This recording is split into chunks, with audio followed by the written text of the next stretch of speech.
This is from my new story, The Big Fat Hairy Fairy. The Big Fat Hairy Fairy by Mark Watson. Saturday morning, Jack awoke and sat up in his bed to feel a tremendous weight pressing on his head. In the bathroom mirror, he saw something rather scary. Sitting squarely on his crown was a big fat hairy fairy. The hirsute apparition didn't look the least afraid. He twirled and waved his magic wand like a baton at parade. "Get down off my head," said Jack, "or this'll wind up tragic." "It could be worse," the fairy grinned. "I've still got me magic." "Why are you up there anyway?" asked the little boy, perplexed. "An accident with my boss's cat. She's a witch, and she's vexed. She caught me misbehaving and said, 'That's the end of that. Go and sit on someone's head, and you owe me a cat.' I thought that she would never stop, blah-de-blah-de-blah. But then she cast a spell on me, and well, here we are. We're stuck together for the day.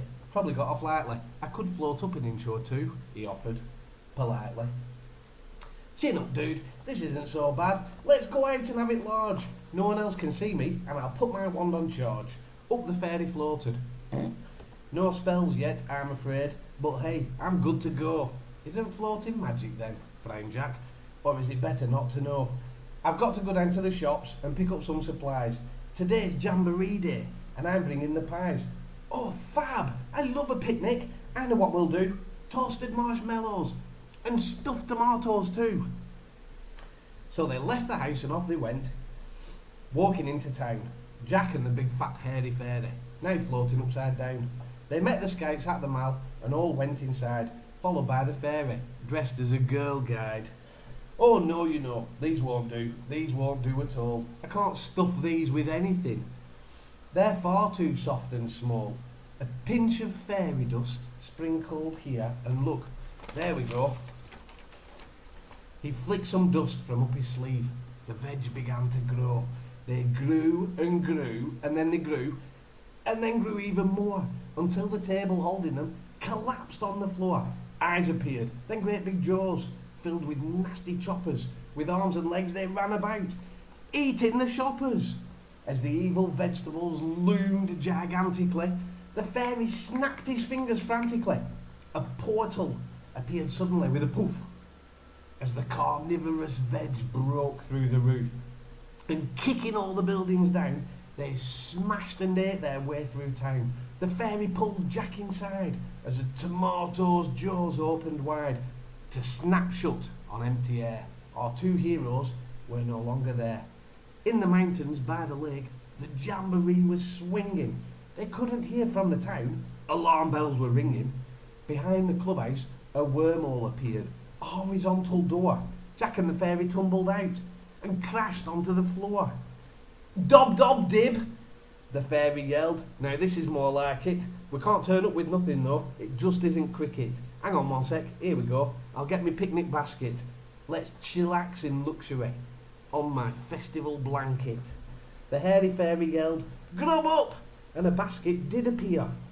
Jack took a few steps backwards. The fairy gave a cheer. It fell from a smoking hole with the sound of breaking glass, and a fireball that burnt a tree and scorched a patch of grass.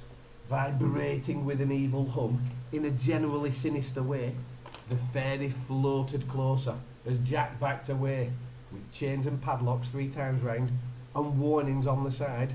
The grinning fairy stood in front and spread his arms out wide, as massive thorny tentacles shot from inside.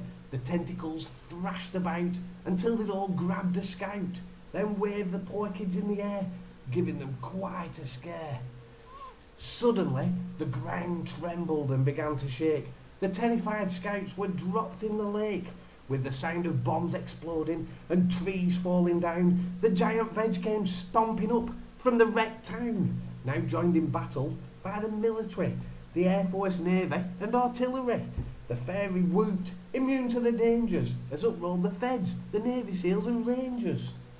Dressed as a general, the cheeky fat sprite looked like he was having the time of his life, loudly yelling his catchphrase, "Let's have it large!" And with grubby wings fluttering, he was leading a charge.